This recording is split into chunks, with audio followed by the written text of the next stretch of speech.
Good afternoon, ladies and gentlemen, both in the room and online. On behalf of the faculty, I would like to welcome all of you to join the second seminar of the 40th Anniversary Seminar Series. This year, 2024, marks the 40th anniversary of the Faculty of Education at the University of Hong Kong. However, our roots as a teacher education institution actually extend beyond this milestone. Starting in 1917 as a department in the Faculty of Arts, we became the School of Education in 1976, and then the Faculty of Education in 1984. With our long history in education, we have developed deep roots in Hong Kong, and we have dedicated to contributing to local professional communities. At the same time, we are a cosmopolitan faculty with an international mix of students and staff, and long-standing connections across Asia and beyond. Through our multiple partnerships, we extend our collaboration and impact locally, regionally, and internationally. This anniversary seminar series is organized to celebrate the faculty's 40th year milestone and our academic achievements in the past decades. This seminar series, featuring our faculty members with diverse expertise, aims to showcase our research excellence to wider audience, including researchers, teachers, students, and other educational practitioners. It offers a historical narrative and a perspective on education that connects the past, present, and future. The seminars will cover different research themes of our faculty, including language education, early childhood education, information technology, speech and hearing sciences, comparative education, etc. Now, this talk today focuses on a very timely topic, artificial intelligence. And it's our honor to have Professor Nancy Law as the speaker. Professor Law is a professor and associate dean in research in our faculty. She served as the founding director for the Center for Information Technology in Education, SITE, for 15 years from 1998, and is currently the deputy director of SITE. She is an elected fellow of the International Society of the Learning Sciences. She received a Humanities and Social Sciences prestigious fellowship scheme award by the Hong Kong Research Grants Council in recognition of her research in technology-enhanced learning innovations. She is well known for her research on learning and assessment of digital citizenship, as well as on learning design and design-aware learning analytics. In this talk, she will talk about issues related to AI literacy and how teachers' professional development can keep pace with the development of technology. It will offer very useful insights to researchers and practitioners. Now, this talk will be chaired and moderated by Professor Gary Wong, who is the current director of SITE. Now, let's welcome Professor Nancy Law.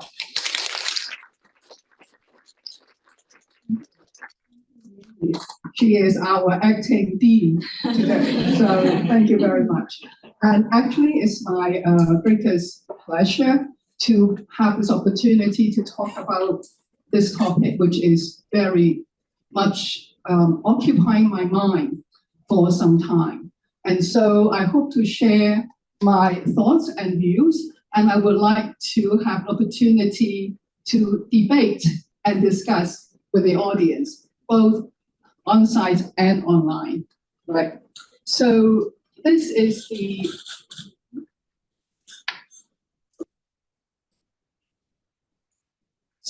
how I plan to do the talk. I'll start by talking about what is AI literacy.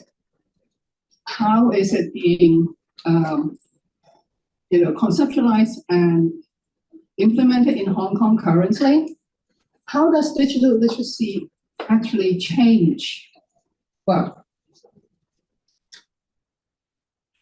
so we've only just started and we're now talking about change. But in fact, I would say, first of all, a revelation of the ending first. So I don't see AI literacy as a separate literacy. I see it as part of digital literacy. And I think there's much that we can learn from history. And so I want to share a little bit of my own view about how digital literacy changes with technological advances, and so how it actually changes what is demanded of us as humans in terms of those literacies. And then I'll talk about my personal thinking about how AI literacy learning should be integral to digital and 21st century competence and in learning as well. So I would end with some thoughts and questions about what could be a more agile model of curriculum development and teacher learning for this age where AI is so prevalent. So what is AI literacy? Well, I'll start with some literature review first. So I'll start with a couple of very popular, well, they call it, I mean, they label themselves differently. So Long and McGurk's review, they call themselves a scoping review, actually reviewed about 150 documents, and they try to, through this review, try to come up to a conceptual framework of what AI literacy is. And so they analyze the papers based on 4 questions. So what do they think AI is? What can AI do? How does AI work? How should AI be used? And how do people perceive AI? So, and then this is their conclusion, okay? So they conclude that AI literacy is a set of competencies that enables individuals to critically evaluate AI technologies, communicate and collaborate effectively with AI, and use AI as a tool online, at home, and in the workplace. So this is how Long and McGurk defined it.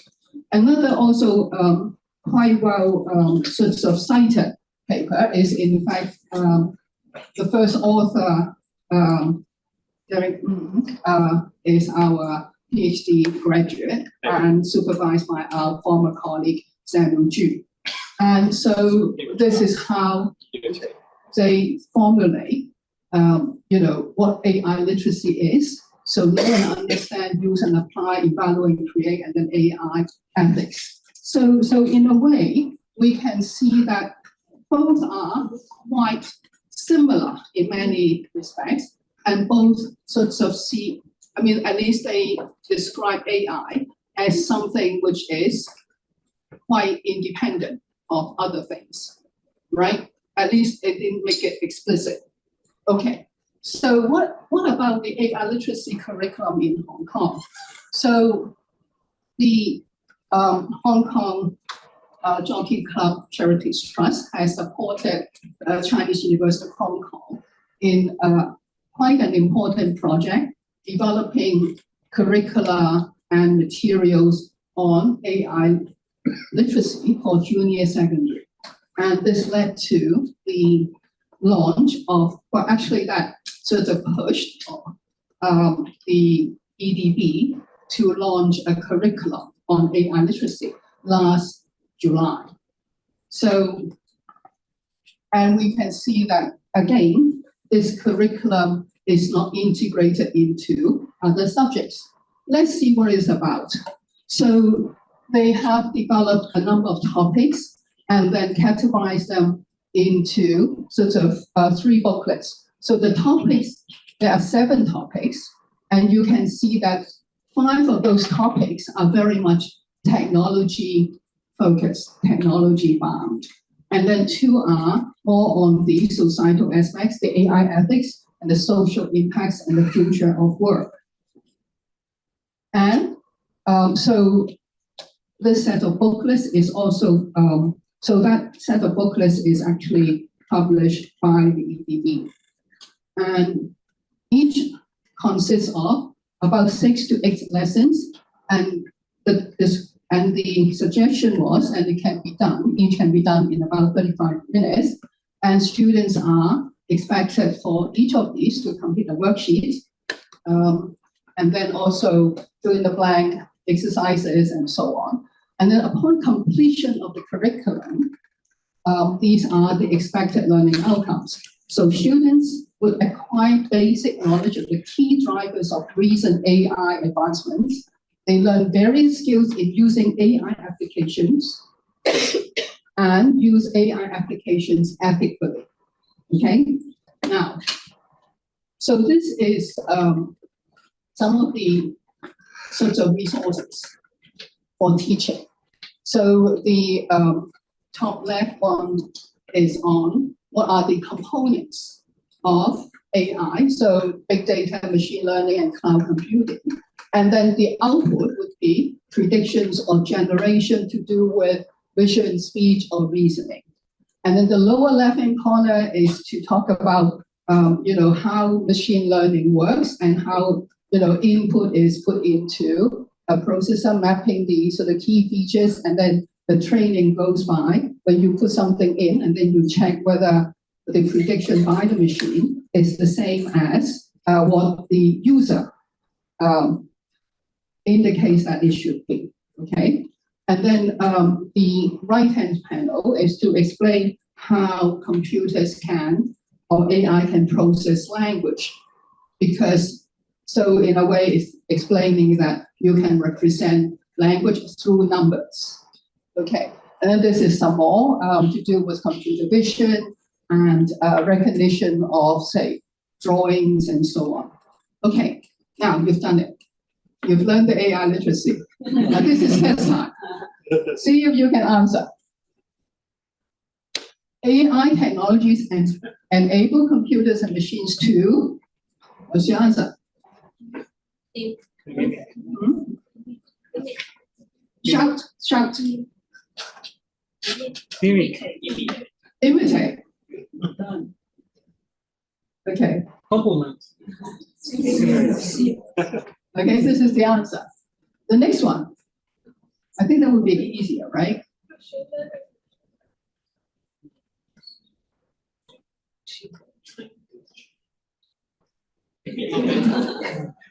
Okay.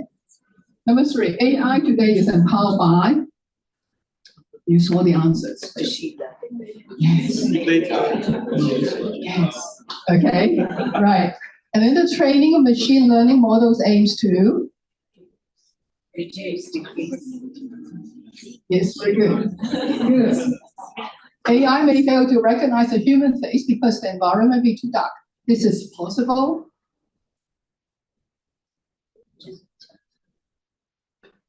Meditation. Yes, very good. So we have AI. Okay, so again, you have, this is some kind of the, some examples of multiple choice. What is AI about? About making machine intelligent. Which of the following applications has applied AI? Huh? Okay. And then which of the following smartphone functions does not involve AI? A. Very good. Okay. So you've all passed. So do you think this is a good way to learn AI literacy?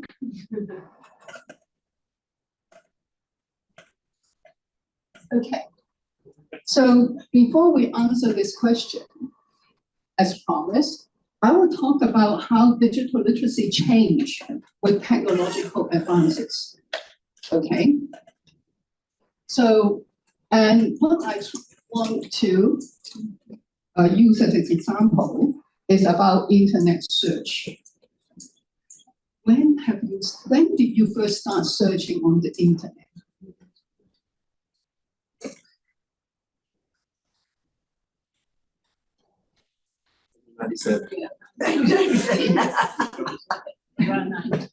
Do you remember what you used for the search? Okay. Do you know how long is the history of internet search?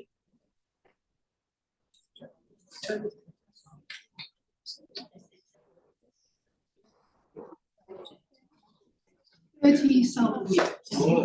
Okay. Actually, how long is the history of the internet? Huh? The earliest, something called the internet actually started in the 60s, 1960s. Okay? But that's basically for the military use. For ordinary folks like us to be able to have something to do with the internet has to be after the invention of the World Wide Web by Tim Berners-Lee in the year 1990. Okay? So the very early attempts to build a search engine was in fact in 1990, something called Archie. Archie, I don't know. I know about Gopher. Okay? I learned about it. I downloaded a lot of things and trying to learn how to use it. But things have already moved on before I get familiar with it. So I need to really learn about it. But these ways of searching were built on a model of thinking about search as in a library. Now, I think all of you are very young, so you haven't had to use these for search. But when I did my PhD, I had to struggle. I now don't remember how to do it. But anyone remember something about something called the Dewey classification system? And that's also what we are using in the library for the books. Okay, so each new publication coming into the library, they can use this classification system to put it into the library. Okay, and then of course you can see these very colorful cards. They are actually, ways to help the librarian to do further categorization. For example, the orange could be for children's books, or the blue one could be government documents or whatever. Okay. Now, Yahoo. Okay. So I think both Archie and Gopher were just too difficult. So I think most of us, the people who live long enough to have the opportunity to really do internet search was the Yahoo. And the Yahoo was actually built on, again, a directory system similar to a library catalog. So you have different categories. And so if you think about searching, how many of you, so you said that you've used the Yahoo for search. How easy was it? Did you have? Very difficult. Why was it difficult? Because the network very slow. Use the technology. And, okay. Yeah. But then, actually, when I was using it, the problem was not only just with speed, because I don't really know the categorization. So when I type things into it, it often comes out with nothing, because I don't know how to get it working. And in fact, the very early library search systems was the same. We can't actually find things from the library, even though we can use machines to as the interface. Now, do you know how those directories were built?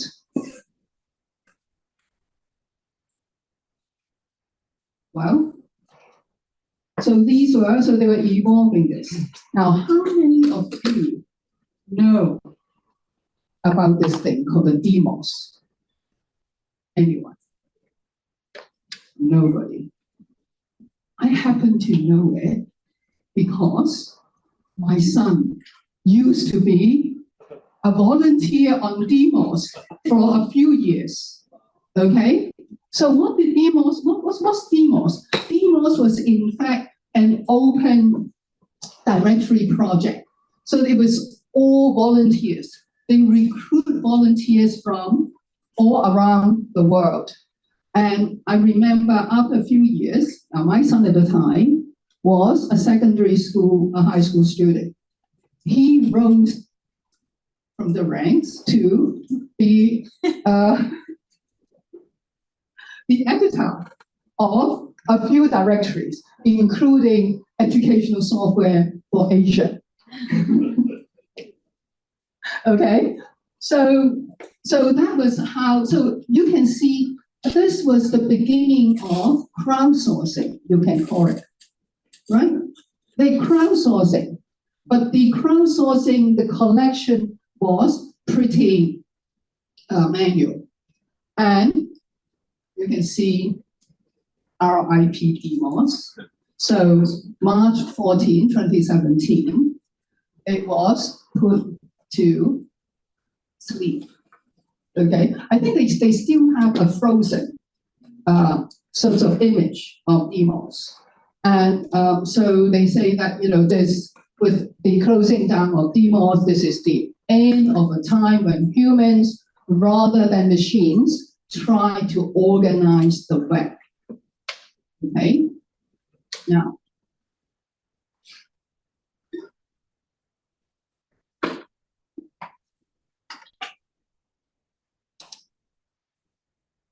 Okay, well, this become more familiar, right? So you have the web crawler, the Alta Vista. So in fact, then because, okay, to do search, you need to build a directory. Now, with more and more web pages, what can you do? So you have to get the machines to do it, okay? So this was the initial stages of having those. Now look at the Alpha Vista. Okay, if you look at the web crawler first, it says, enter some words and start your search. So even though it's also building a directory, it's somewhat different, isn't it? Right? So you don't need to be sticking to the directory words and you can get something back, right? If you look at Alta Vista, what do you see? Click here for advertising information. Okay? So search is not just, the business for geeks or academics or students or whatever. Actually, this is not the business opportunity to it. So then people want to make their web pages easily searchable, right? So a new profession was born. Have anyone remember the term search engine optimization? I have a friend whose son's profession was as an SEO, search engine optimizer, okay? Right, so what do? Basically, how do you get the crawlers to index your page? There's a way. You put some metadata on the page. And so what metadata you put on the page, so they're not doing full text. So they're using so if you want people to be able to search you, to find you, then you need to put the right things on the page. And so this is what the search engine optimizers do. Okay, now of course, I think the most popular search engine now is still Google. Right? I think so. Yeah. And Google was using a totally different search logic. Okay? It is actually using the people's behavior, search behavior, to do the indexing. It's also indexing, but it's a different kind of indexing. Right? So basically, it would be looking at, say, what people type in for search, and then where do they end up with, right? So the pages where more people stay, they are probably the most relevant pages, right? So they build this kind of information, and then they also use sorts of concepts like hubs and authorities. So hubs are those pages that link to a lot of other pages, and then the authorities are where a lot of people connect the pages to them. Okay, so and then of course this was only the beginning, and with that, actually a lot of the advances in AI or modern digital technology has to do with advances in language technology, right? So they were using, say, what they call latent semantic and indexing. So looking at how words cluster together so that the search is more intelligent. It's not just on which word ends up with what, but it's really the cluster of things. And then, of course, they have updates to that search mechanism so that they can improve the search results. And of course, we know there is also business there. So we can pay Google to put your pages to the top for certain keywords, right? Okay. And of course now, if I type something into a search engine, it may not come out with exactly the same result as you may get, because there is personalization. Okay, I want to find a Thai restaurant. It won't give me a restaurant in Thailand, right? Right? So the personalization means that the search engine behind your browser is doing a lot of work, okay? They would, okay, we all know something called cookies, right? The cookies keep history of where you have been. And then knowing where you have been, they know what you like, right? And looking your location. Also, if you are accessing even our faculty webpage, if you're using your desktop or you are using your mobile phone, you get a different look, right? And that's that sensitivity. And of course, the demographics.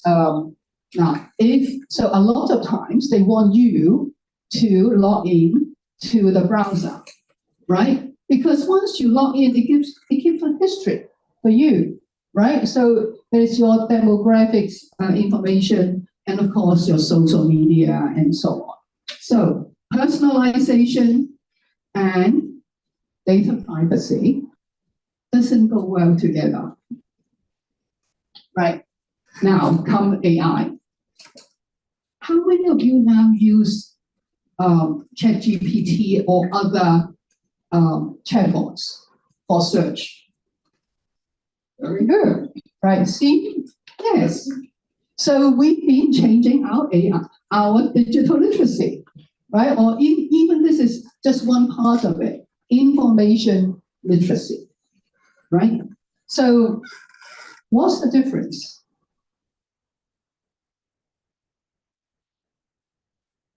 Why do you use the chatbot?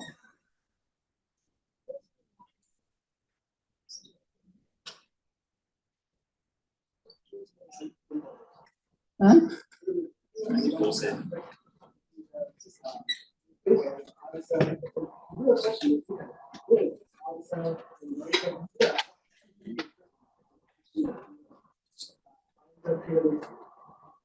Thank you.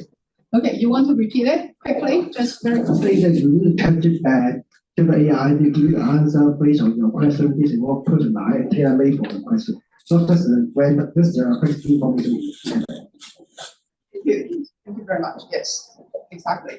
So let's look at what are the differences between a search engine for search and using chatbots. for search. A, for the search engines, is basically real-time search, okay? And then for the GenAI, because it is, well, we've all heard of the term large language models, right? So it does a lot of indexing behind the scenes. And also it has the transformer, which sort of do predictive sort of production of text for answering your questions. So it is not the most up-to-date search results. The response, as our colleague over there said exactly, if we are using a search engine, it will come up with a list of results, right? Then what do? We click each, and then to see which one we like more, right? Whereas for the GenAI chatbot, what do? They give you the answer right away. Which is better? How many of you still use the search engine some of the time? So, Hugo, why? Sometimes I like to look beyond whatever the AI might tell me. Okay. I might get extra information that right. I might not get from the response from right. the AI. Okay, so you want to go beyond what the AI gives you. Well, actually, personally, for me, it depends on what I want. Okay? If I don't really know about that thing, and I just want to get a quick, understanding or a quick summary, I'll just go to the chatbot. Whereas if I go to, if there's something I really want to find, or sometimes when I look at the chat results, I'm not really trusting it because it's own perspective. And oftentimes, because it's trained on the large language models, say for us as academics, we are writing with particular perspectives in mind. And our perspective are very unlikely to be the most common on the internet. If all we are writing is what is commonly found on the web, why are we writing? That's crap. We're talking about innovation, right? So it really depends on the purpose. And also I find that, say, for example, I've been sort of comparing ChatGPT with, say, Copilot. If I'm trying to do work, serious work, I tend to use Copilot because, well, I don't know. I mean, I'm using the Copilot for work because we have a license, because Hong Kong U subscribes to Microsoft 365. And all the responses, I mean, mostly when they give you a response, okay, I say, I'm going to do it for work, okay? And I tell it what I'm wanting it to do. And then it usually would give me some references on, so if they tell me something, they usually can give me where they found it, which I think is very useful. So I think they are not all the same. Okay, and then of course the interactivity for the search engine is only one-way traffic. You ask it, they give you some links, and that's it. Whereas for the chatbot, it's a two-way conversation. You can ask it to refine or change or whatever, and then it has a contextual understanding. So say, for example, I say, I'm going to do a report, or, I'm going to send a poem to my boyfriend or girlfriend. It would do it differently, right? And also it does do, I mean, to some extent, do your task, right? I want to write a letter to my girlfriend. Okay, it would do it for you. Okay, so the GenAI chatbot offers a more interactive, context-aware, and synthesized approach to information retrieval and task completion. They complement traditional search by providing a more conversational and integrated user experience. Okay, so what will be the future of search? Well, these are at least some of the trends. No need to really go deep into them, but certainly increased personalization. There's already multimodal search, right? Even before the chatbot. And contextual and predictive search. I mean, even without the GenAI, when you type something into the search box, it would, after a word or two, it will already offer you some alternatives, right? So say, for example, you say faculty education, it would offer you Hong Kong U, at U, or whatever, so you can click. You don't need to be typing too much. And then integration with other services, deep reasoning, so watch this space. So what about information literacy? I was saying that it needs to change. Are you convinced? Okay.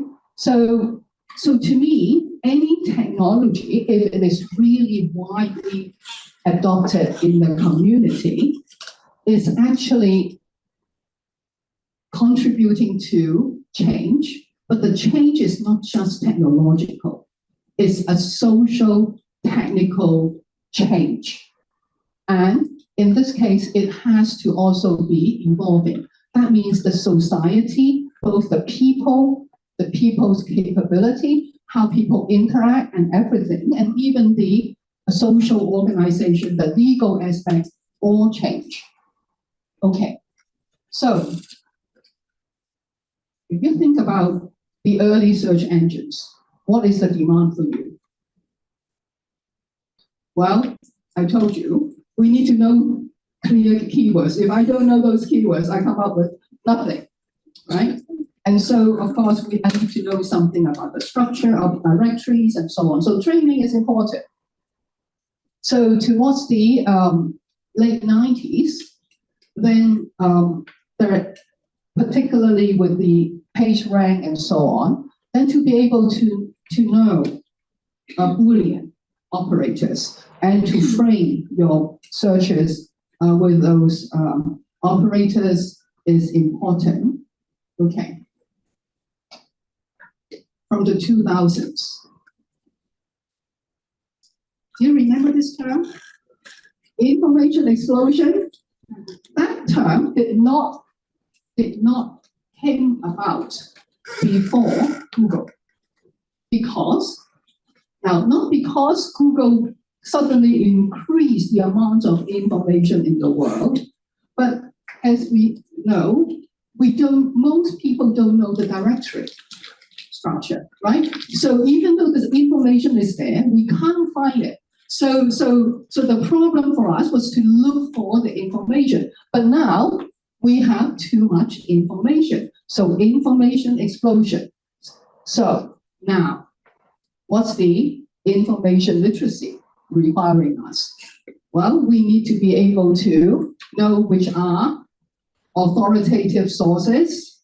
We need to be able to be critical and evaluate both the reasoning and so on, and also some way of understanding how the algorithms work and how it tries to personalize for our own liking is also an important knowledge. And then, of course, you now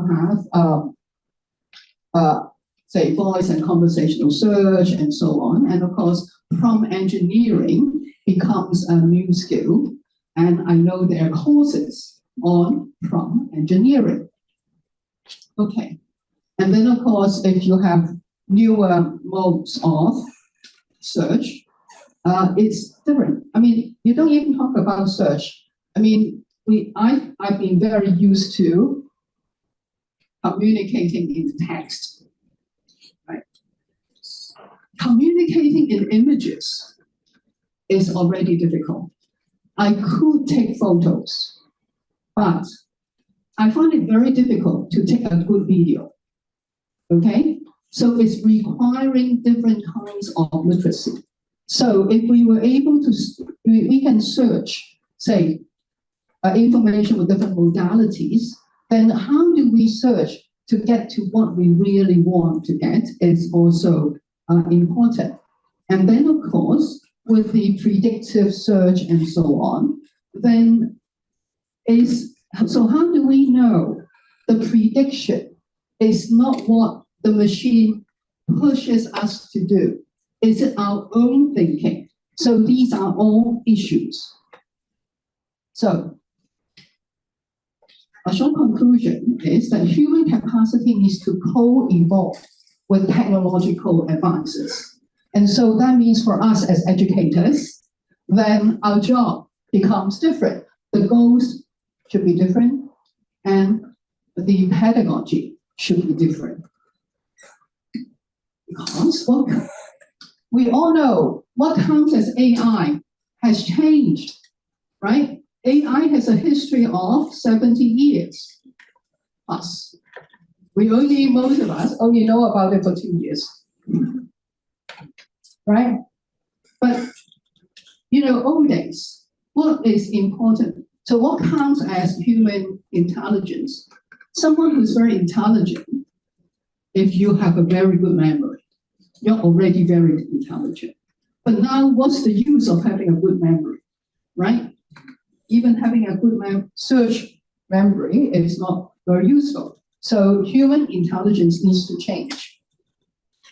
So now, coming back to AI, what is AI? This is a framework from the AI for K-12, an organization, a US-based organization, which is led by the American Association for AI and the US Computer Science Teacher Association, and funded by the NSF and the Carnegie Mellon University School of Computer Science. It says there are 5 big ideas in AI. The first is that computers perceive the world through senses. So it needs to sense the world. And then it needs to be able to represent and reason. So it needs to build representations of the world and then use them for reasoning. And then the third big idea is that computers can learn from data. So that means the more data you give it to it, and actually the better structure or description of the data that you can give to it, it becomes better. And then the fourth is, in order for the AI to be considered AI, then how the system, the machine interacts with humans needs to be matching that of humans. That means it can do a lot of different ways of communicating, right? By speech, by gesture, and so on. So it needs to be able to have that knowledge and be able to interact. So understanding humans much more. And then, of course, the fifth very important idea is that is of the societal impact of AI, and it can be both positive and negative. Okay, so if these are the big ideas for AI, then what is AI literacy? Now, while I've been introducing, so the 2 papers I introduced, they were actually built on reviews of large amounts of papers on AI literacy. So it's not their own. So it's basic. So that means most of the work on AI literacy has been looking at it as independent of other things. But what I really like, personally, is the European Commission's DICOM framework.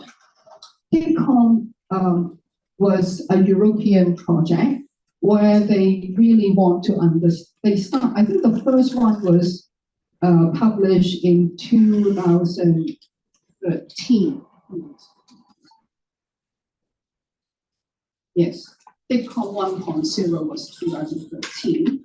And then 2.0 was in 2017.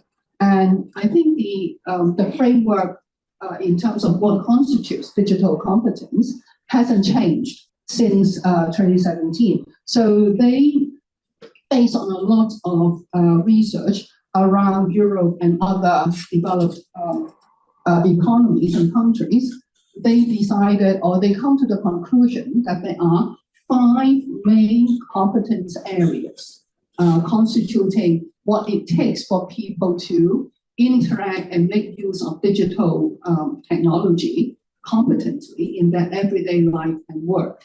And that includes information and data literacy, communication and collaboration, digital content creation, digital safety, and problem solving. Okay. And then they also then break it down for each of those competence areas, a number of competences. So altogether 21 competences. Now, so this was 2.0, but in 2018, they published the DICCOM 2.1. 2.1 was the same framework, but they were trying to define the proficiency level for each of the competences. Now, what is most interesting for us for this topic is, in fact, the DICCOM 2.2. DICCOM 2.2 was published in, I think, March 2022. And what they wanted to do in this new edition, what went on before this new edition was they tried to collect a lot of different scenarios, examples of digital technology use in different situations, particularly to do with what they think. So if you think about, say, schools, at least, of course, the framework is not just limited to schools. You would be looking at new competences like computational thinking, AI literacy, right? So they look for examples of when people might need to have computational thinking. And when they analyze those situations, then they find that the competence is not just, okay, maybe I can say, okay, where the computation, the programming part or the thinking related to programming is in fact in 2 areas: problem solving in digital environments and also digital content creation. Okay, of course, those situations, what the student or what the people would need is not limited to the computational thinking, but where computational thinking matters is in these 2 areas. And then what about AI? They collected more than 70 examples of humans interacting with AI systems, okay? And analyzing those scenarios, they try to map those competences into the framework, and they cannot find any competence that cannot be categorized across those 21 competences. Okay, and so, say for example, the knowledge, then of course they add an example of, say, information and data literacy, that awareness of search engines, social media, and content platform often use AI algorithms to generate responses that are adapted to the individual user, and so on. And then they also have examples of those use, say, when they're browsing, searching, or filtering data, they should be so AI literacy can be reflected in the awareness of personalization, and then integrating and re-elaborating digital content. Then AI literacy can be reflected in knowing how to incorporate AI edited and manipulated digital content in one's own work. Okay, so here we have 2 different ways of conceptualizing what is information or AI literacy. What are the implications for learning? This is my personal stance. I would say AI literacy should be learned through authentic inquiry, integrated across the curriculum, and not as a standalone subject. And in order to not sound like I am sort of talking in the cloud, I'm going to give you some examples of how this has actually been happening in many schools, primary and secondary. Okay, so this is one first example. It's a school A that was done in 2022 to 23. So a STEAM topic. So AI, it's actually a collaboration between the science teacher and the ICT teacher. And they want to look at, get the students to work on plant classification. So of course you have the identification first. So the students work in groups to investigate the features. So how do you categorize? How do you actually categorize plants? And then they try to set criteria for training an AI system to do it. And then they use the tool called the teachable machine to construct an AI model. And they evaluated the performance. And here are some of the reflections from the students. So they said, one of them was that the difficulty we encounter is that we can only use 20 images for each plant, and it is not enough. Our model did not work well on the zoomed-in picture of the plant D because when the scale, like leaves of forest cypress, was zoomed in, it looks like the leaves of plant H. Okay? Many similar photos that we don't know what to choose. Put in more photos of different backgrounds, put some more magnified photos, and so on. So the students, through their own inquiry, through their process of building up an AI system, they learned a lot, right? And how did they learn? Well, again, my own personal bias, it's the pedagogical design which matters, right? So the teacher gave opportunities for the students to do evaluation and iteration, gave the students an opportunity to self-monitor and to reflect. And they have more, actually the more learning outcomes. So they apply the AI concepts in the context of science, and they actually also experience. So when you use the AI system, it's not just that you are just like telling someone to do it. There's a role for the human in that process, and they have to evaluate their own role, identify limitations, and refine the model. So again, here the pedagogical aspects are important. There is opportunity for interdisciplinary learning, there's critical thinking and problem solving, there's digital literacy, and there is communication and collaboration. Okay, another example. That was this past year. So in the 2020, in the previous one, it was before GenAI. Okay, now this one, it was, again, in another secondary school, which is, again, secondary one. And the context was the school wanted to do STEM projects, but actually also promote certain community values. So, and also the idea of conservation. So winter is coming.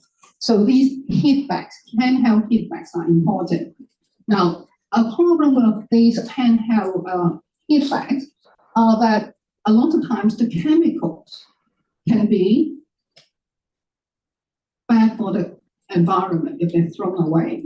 So the teacher was getting students to understand, in fact, there are different ways. And one of the ways is, in fact, to use red beans. If you put red beans in a bag and you put it into a microwave oven, after a few minutes, it actually heats up and it keeps the heat. Now, and of course, after some use, you may throw it away, but it won't harm the environment in that case, right? So they were learning it. So they started with the science and then the engineering design for how do you make the heat bag, and then with doing a user manual. And the teacher asked them to use a GenAI technology, Canva. And there is something called the magic media in Canva that you can use to generate images. So this is the start when they have the science teacher getting the students to do experiments to look at how how long you need to put in and how much red bean and so on. And then so comes the ICT part to do the feedback. Okay. And before that, the teacher asked the students to look at, so how do you evaluate? How do you evaluate the usefulness or the appropriateness of your user manual? So the teacher provided a rubric for the students to look at and try to understand, and then to use it for peer evaluation. And after that, they actually, after some rounds of doing, the work, and to see that they seem to be, the students become satisfied, then they take them out to the community centers for the aged, and then getting the elderly to give them feedback on how understandable the user manual was, okay? And again, you can see the pedagogical design aspect. So it's quite funny. I actually was observing that class when they were doing it. And it's interesting, they type something in, and then what comes out was totally unexpected because it doesn't make sense, okay? So then the students, after the first shock, they then realize, oh, we need to think about something else. And also, some of them were peeping at the screen of other groups and see what they get and what kind of prompt the others use. And so they get it interactively improving. So this is not teaching from engineering, but learning from engineering. And in this case, the students have a meaningful context for the learning to take place. And then this one is ongoing this year, okay? And it's with the primary school. And you can see it's fun. For those of you who can read the Chinese, okay? So we had, recycling, right? And so the reduce waste. And then, of course, this is in the newspaper. So the students realize, oh, people don't know how to recycle. They don't know where to put different things into different bins. So then they say, okay, can AI help? Okay, so they then try to again train the system, and they use something called a Husky lens to train and get them to revise. And again, you can see similar pedagogical principles coming in. And again, you can see colleagues across different subject areas collaborating. Right. So pedagogical design is key. And with this, we should be, so if the context is evolving and the specific technology can be selected by the teacher or sometimes even proposed by the student, then there is a way for our curriculum to evolve, co-evolve with the changing social and technological context, isn't it? Right? And of course, then it also has implications for teacher learning. How do we organize teacher learning? Putting teachers in classes to learn about those technologies just before you give it to the students, is this the way? So, I'm aware of the time. I need to finish now. So the current model of curriculum development and teacher learning is something called the cascade model, which is basically top-down. So you do it from the top, and then you do the piloting, and then you finalize, and then you implement, you train the teachers, and so on. This probably worked before, because things don't change that fast. But at least with curriculum related to technology, I don't think it would work, right? So, and of course, the cascade model can not really handle integration across subjects, right? And it doesn't allow the innovativeness and creativities of teachers and students to service to the top.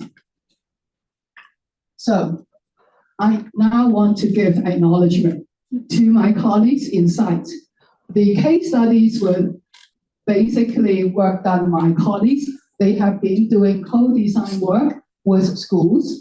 And so we never give solutions to teachers. The teachers define what they would like to try out, and our colleagues help them to realize their dreams. So we work together on those, and we learn together. And so we have developed what we call a multi-level, multi-scale framework of network-based connected learning. So teachers learn from teachers within the same subject, across different subjects, within the same school, across different schools, and also learning. So there must be vertical learning, because any change at this scale needs to get leadership support. So school leaders and even system level policy leaders, if they can be, supportive of this approach, that makes a lot of difference. So, so that we can actually, because change and learning is interdependent, and we need to build processes that can co-evolve. Okay. So my last sentence: can ecological approach for curriculum evolution and teacher learning be appropriate for AIL learning? So this is a question. Okay. Thank you.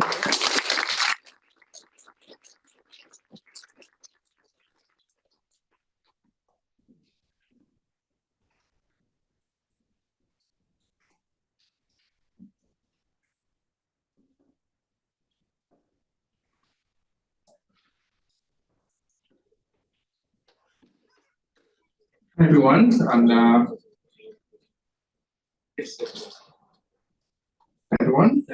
is Gary, and I'm going to be a discussant today, and of course, we have just heard from Professor Lindsay Sloan, a very engaging, and a lot of information there, and for us to digest today, and I definitely have a lot of notes on my pad, as you can see, right, a lot of colors. I definitely hope that my job here is to challenge you, okay? It's a challenge platform, and so that we can see how we can understand more about the information literacies and also the involvement of AI literacies. So to warm up the stage, and I just want to ask a very basic question, okay? So we have been talking about AI literacy could be across in different subjects, and it's not a single subject to be developed. So how would you suggest the teachers who are coming from various backgrounds, language and humanities, who are non-technical backgrounds, to be able to engage in these discussions to develop these cross-subject-based developments of AI literacies? The easiest one. Thank you. This is a very good question. Yes. So I think, first of all, adults can easily learn and master these technologies if we have a mindset like a child. Children don't worry, right? And so we need to provide a meaningful and safe environment for teachers to try out.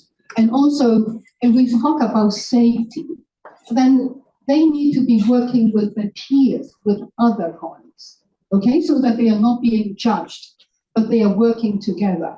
So the three examples that I gave you clearly sort of illustrate. Now, first of all, not all the teachers engaging in those cases were IT experts, right?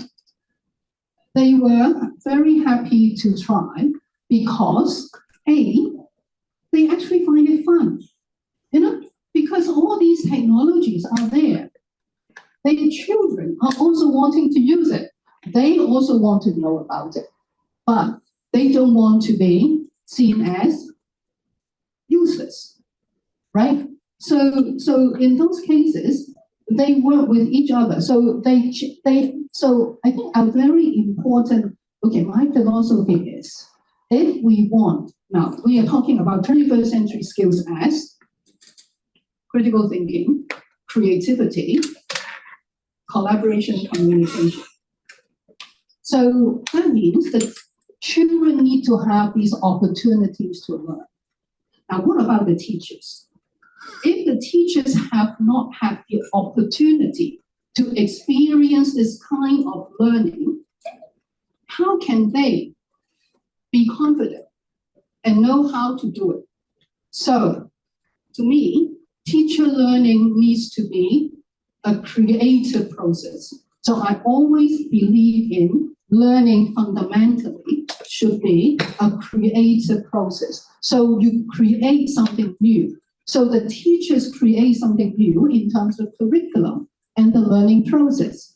And then the students, and also I think teachers do not need to be experts.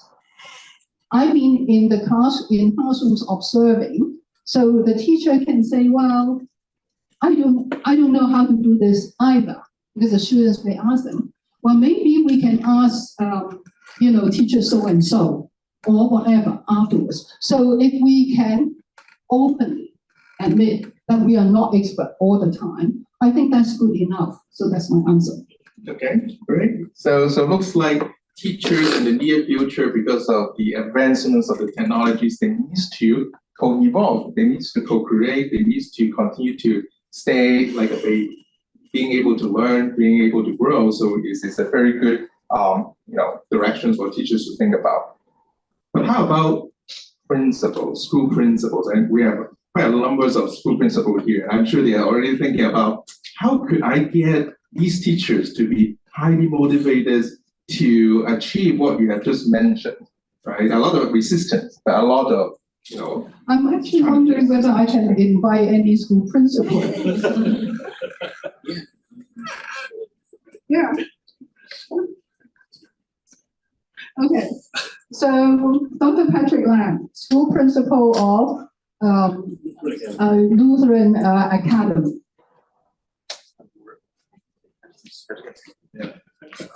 Thank you very much for this valuable opportunity. And in fact, to engage our colleagues to learn is a very interesting process indeed. And just share with you that this year we break 2 Hong Kong records because we make the first ever satellite by students, and we made the first ever solid propellant rocket by students. In fact, I'm not an expert, and our teachers are not experts. Okay, we co-learned with our students, and then, for example, we got some basics about a satellite, and also we collaborate with the Science Academy in Russia, and so that's why we got the expertise. But the students, we teachers and myself need to meet as well. So that's why we at the weekly online course with our students, and also we learn together. And then in March we fly over to Russia and to make the first ever satellite by students themselves. And then it's a CubeSat, it's quite a big one, and then we test, and then we are going to launch in March. And the rocket the same, and then we make use of a software called Open Rockets, and then it's a simulator, and then we can design and we can get the result, and also we can make use of the 3D printing, and also we got the fireworks, and because it's a solid propellant rocket, and we make it in Shanghai, and so we reached 1,000 meters. So that is that is how it works. So these two examples shows that we learn with the students, and it's fun, and just like we are babies, we learn with the students, and of course this year we have already launched the aerospace curriculum in our school from year 4 to year 9, and so our students the whole year group learn how to make satellite, how to make a rocket, how to make a space rover, how to design space city, and that kind of thing. And then we are going to share in the Learning and Teaching Expo in December as well. So thank you very much. Very rare. So maybe you want to ask follow-up questions. Surely, of course, yeah. But I guess before the follow-up questions, and I think Professor Law has done a very good model here. We probably have a lot of our own thinkings and perspective, but it's good that we pass the rod to others so that we can all contribute into the discussions and the topics. And I think this is also one of the core messages that you're trying to engage us today is this is not just a single person or single subject that we can develop the students' AI literacy. It's a collaborations, multimodal approaches into the pedagogical designs, and we work together and to come up with a new enlightenment in these areas. But I guess I actually want to make a comment. Surely. This also illustrates, this is really very, very challenging. I'm sure, if it is so easy, then we would have many, many schools doing the same, but you are still the only one yet on this particular kind of innovation. So I've been extremely passionate in my research on leadership for change. And what is leadership? A lot of the courses for principals are in fact on administration and management. But administration and management, everybody has to do. But it doesn't mean that if you're doing management or administration that you are leading. Leading has to be leading the way, finding the way, showing the way, and working together with others to go on the way, making mistakes and coming back. So how do you work on this? So this is also one important strand of my research, because without looking at leadership and change and a workable, operationalizable model of educational change, this cannot be possible. Yes, that's right. So whenever we talk about change, that means mistakes happen. And because of the mistake, therefore we change.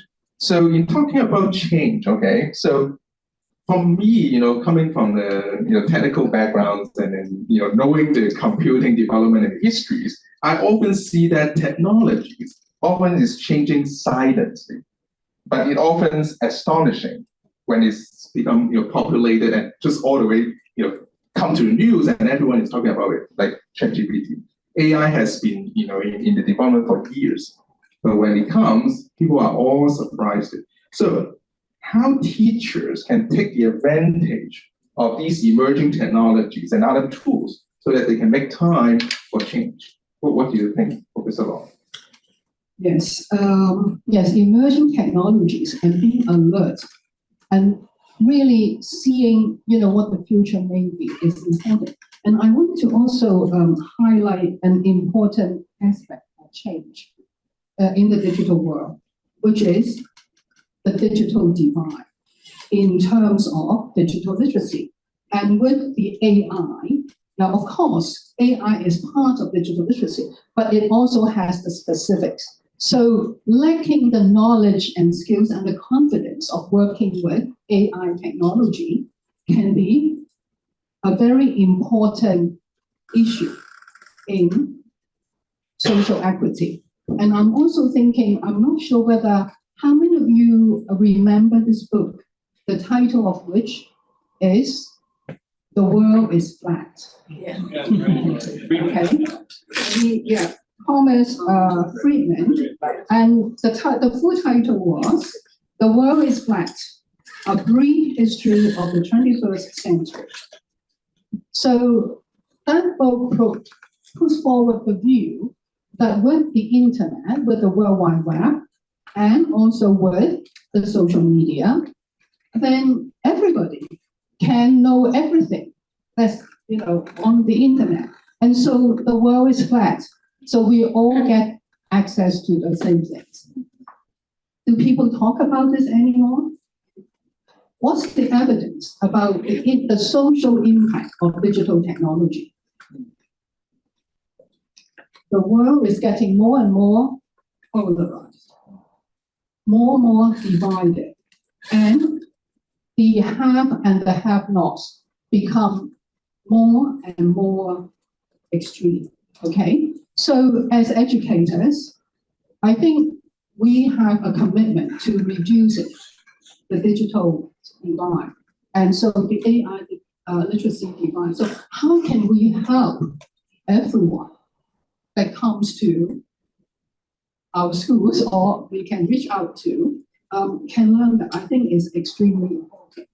Yes, extremely important. I think the education equities and how we can leverage this digital divide, and not just because the emerging technologies come, but these students they all can all participate in the digital development under this, fast changing technological advancement. So I guess we have a lot of questions from the floor, and so yeah. Thank you so much. Professor Thank you for an absolutely fabulous and enlightening talk. I have a question that there is no answer for, but it's coming from the sort of paradigm that I embrace, and I work with young children. And with young children, we really prioritize relationships, okay, whether it's with the parents, with the teachers. And one of the issues with AI is that it involves a lot of screen time. So 20 years ago, okay, we've changed. We used to say no TV, no screen time, but now kindergartens have changed. They have PowerPoint, they have whatever. We as teachers have to embrace technological change because we have to prepare children for the world that they are coming into. But I still have this issue about AI and how it affects relationships. And I'd love to hear your thoughts. Well, thank you. I'm not sure. I mean, I don't have an answer, but I want to share my experience as a grandma. Good. Okay, both my grandchildren are not in Hong Kong. I have a grandson who is just 14 months old. I can't see him unless, probably, physically I can only see him a couple of times a year maximum. So, but what I do, what his mother do is she would call me, usually on the weekend, and this little boy he would suddenly sort of shut up and become very alert. And he knows once he hears my voice, he looks at the screen, he knows we are there, and then he would, now he can already clap his hands to show that I can do something. Okay, so he shows off what he does. And of course, he always has a tug of war with his mom because he wants to reach out to the screen. And of course, he cannot, he's not allowed to touch it. But so on the one hand, it's actually inevitable that the kids would know these things. And my daughter also told me, he's the one who can help them to find the remote control. So that means, that's part of the environment. And I think it's us adults who has the responsibility to be a good role model for how to use the technology. Kids love human relationships. If there is a choice, they would rather play and talk to their parents, their friends, or whatever, than to be playing on this. Okay? So how that can be a supplement and a tool for all these activities, I think is important. So you're raising an absolutely important point. It's so easy to, we all see it. We go out to dinner or whatever, and we can see kids in the next table, because the adults were also. Exactly. No, but I think this is an issue that we must grapple with.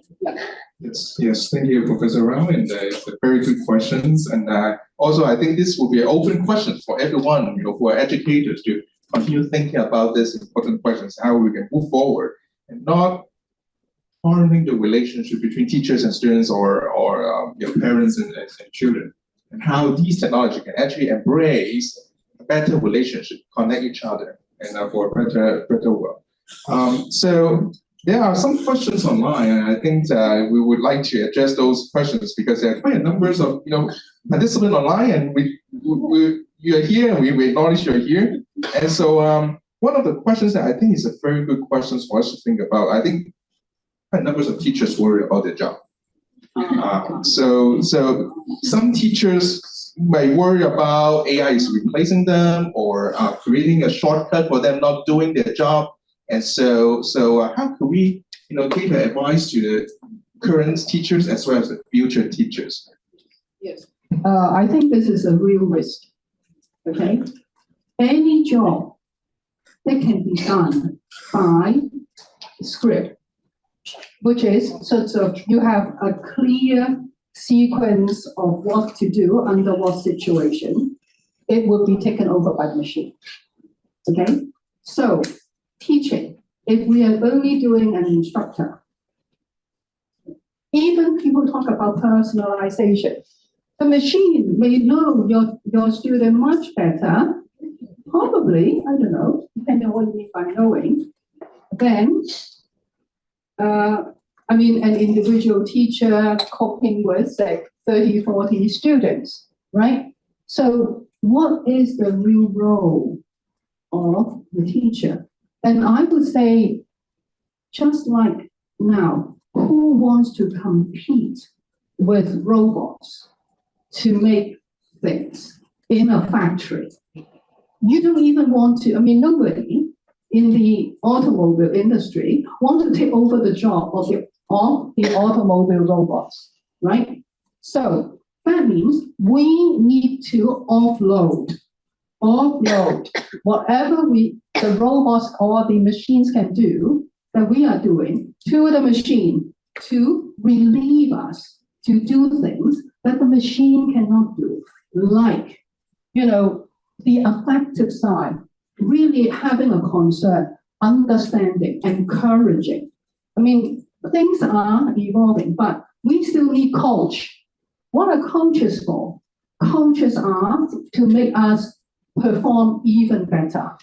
Okay? So coaches are there to make us excel. So if the teachers are there to be co-learners, to be coaches, then it becomes different. So if we change our mindset and not to see teaching as instructing and assessing, it would be better. And to me, I want to see myself as, I would want to be seen as a learning designer.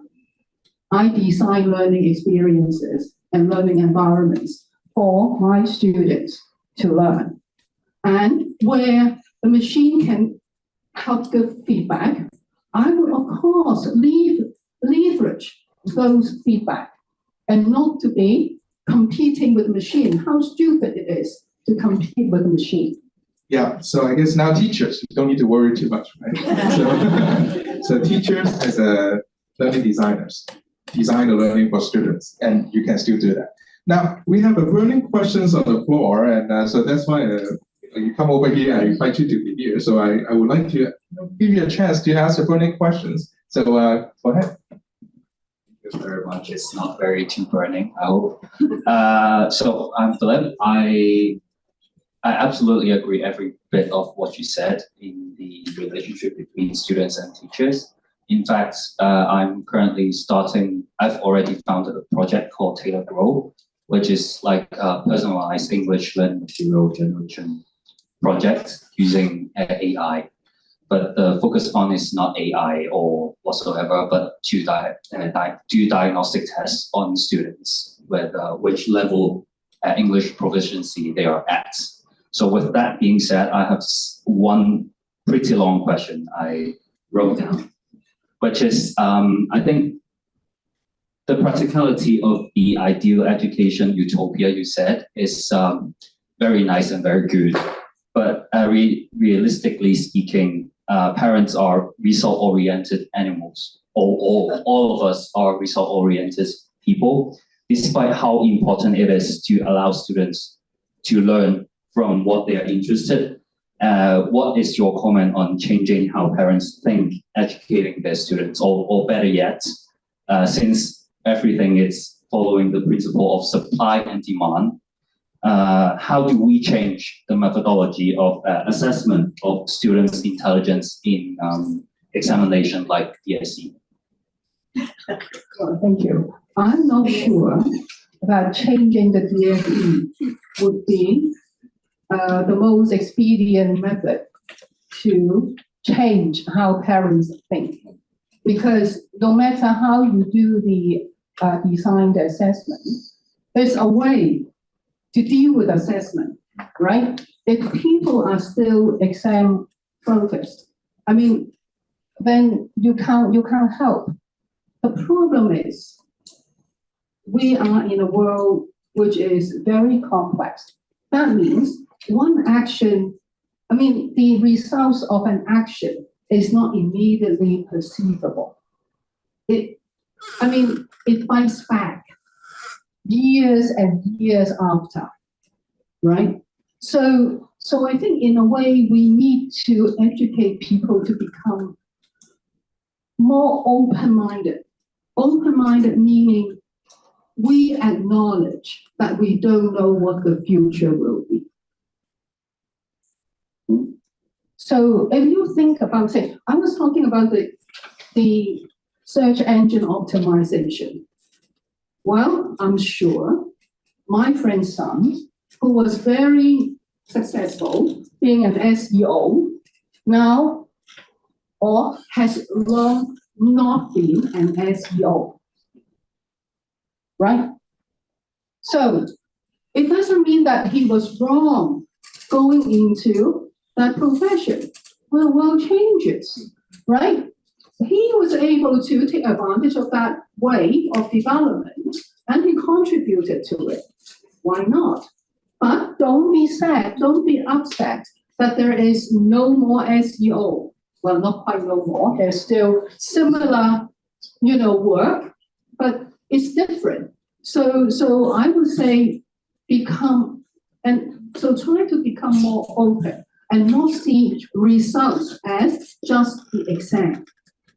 So, I mean, I have very sad experiences personally, seeing my friends who had children around the same time as I did, and having put in so much energy to make sure that their kid was,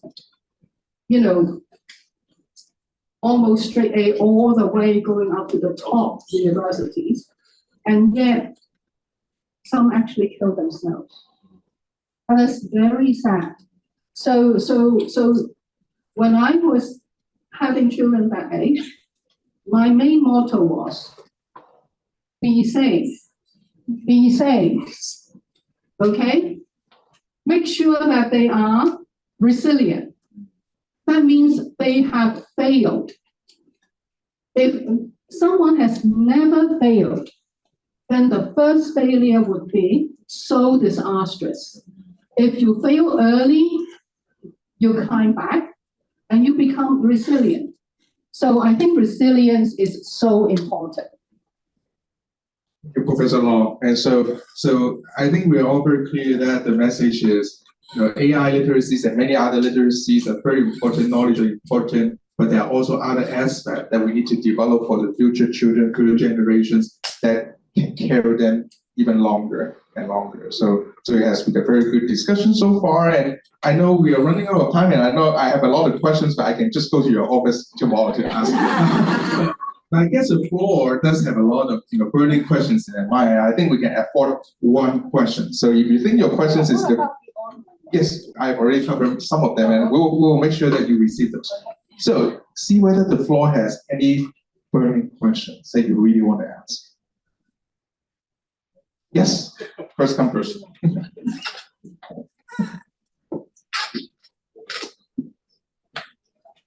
Thank you. I'm from ELE specialism, and I'm quite interested in AI's impact on people's cognitive skills. Because high order thinking skills are quite important to humans, and it's a part of human intelligence. So I would like to inquire whether the reliance on AI, especially GenAI use, will have impacts on people's cognitive skills. I'm sure there will be. Just like, I'm so dependent on Google Maps now. Okay? So I used to be able to use the map and go around. Now I'm totally dependent on it. Okay. So in a way, I mean,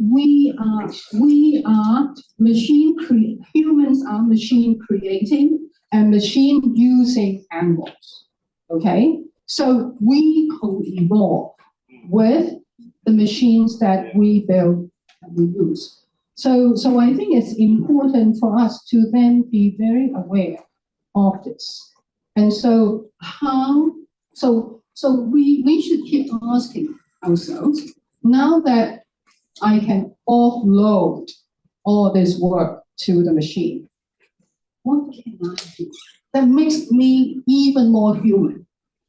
Okay, so I think the question of humanity is important. So it's similar to the question about a teacher. If I were the person asking the question now, or actually what I am actually doing is, I keep thinking, what machine can I make? What can I get other people to make that would actually offload the work that I'm doing, or actually help me to do the work that I'm not doing that well, to do it better, so that I can do my work better. So it's not, I mean, a lot of times people used to think about, okay, with the machines, we can have a 2-day week. Well, I don't think that's realistic. And also, I don't think, most people would be so happy to be running around doing nothing and sitting on the beach 5 days a week. But actually thinking about, more things that you would like to do. I mean, it doesn't have to be work. It doesn't have to be money making. But try to think about, what makes us more human. Thank you, Professor Law. One thing that I've learned in my career is if I'm not ending the session on time and class on time, I'm not a good teacher. So in view of the time, and I think we all appreciate Professor Law, what you have mentioned for your discussion. Let's give a round of applause. So I think about questions and also online, you have a lot of good questions, but if you can, we'll save those questions and we'll send to Professor Law for further discussion. So let's bring to the end of this seminar. Thank you very much for your coming. Thank you very much for your support.